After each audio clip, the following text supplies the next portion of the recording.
नमस्कार, माझं नाव डॉक्टर प्रियंका डोंगरजाळ आहे. माझं BDS MDS घाटी हॉस्पिटलमधून झालेलं आहे.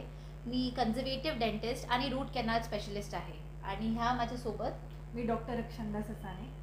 माझं सोलापूरमधनं शिक्षण झालेलं आहे.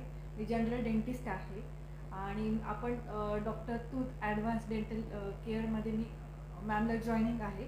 आपला शिबिर 5 ऑगस्ट ते 15 ऑगस्ट या दरम्यान आहे. या दरम्यान आपली मोफत तपासणी केली जाईल आणि दाताचा एक्सरेसुद्धा आपल्याला मोफत आहे. तर कृपया करून तुम्ही त्याची संधी घ्यावी.